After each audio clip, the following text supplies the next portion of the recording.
The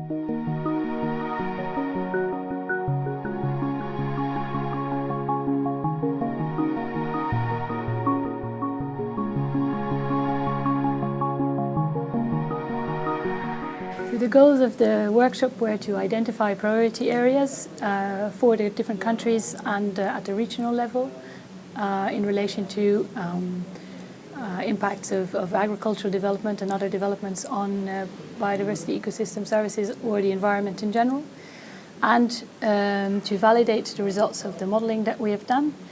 Another element of the workshop was to use the scenarios and the results of the analysis that we've done at UNEP WCMC to help develop a number of proposals, one per country, and a regional proposal for impact pathways and actions to address issues related to land use, sustainable land use, and sustainable development in relation to ecosystem and biodiversity conservation. This workshop is very important because it helps to link science and policy.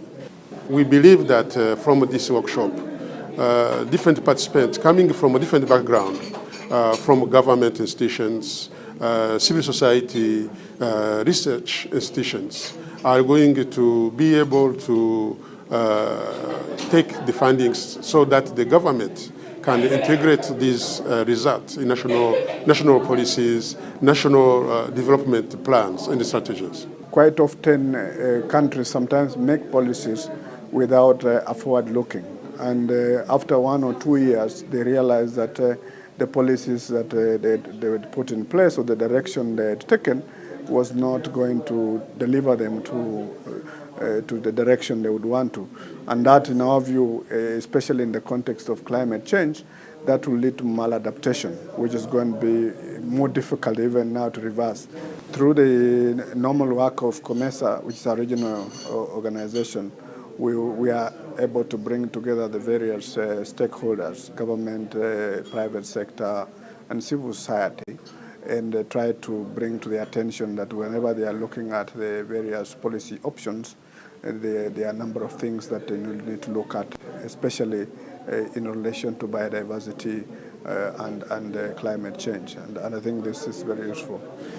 Our region is one of the most vulnerable, and therefore anything that we can do that can help the policymakers make policies that drive into a more secure region will be very, very useful.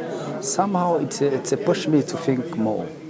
First of all, you know, the process which leads to the results. I mean, through the modeling system. This is a technology that we do not use yet. In my organization, even most of the professional in Burundi. And what is also interesting is to see how we can find a variability while we are in the same region, but there are some variability. When you look at Uganda, Rwanda, and Burundi, and we could see also, I could see also differences at the level of governance, some policies. Yeah. I'm a policy maker. I'm an assistant commissioner.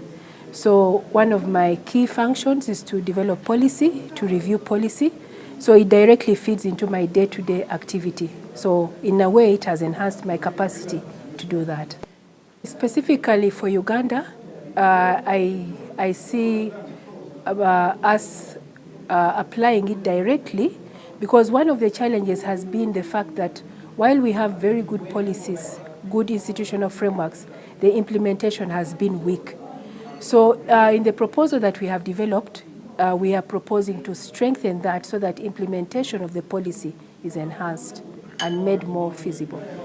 The development of impact pathways, that one stood out for me. It was a different tool that you can use to be able to refocus what you're doing, and especially in terms of policy, to narrow down to what you need to do now and not look at it in a broader sense.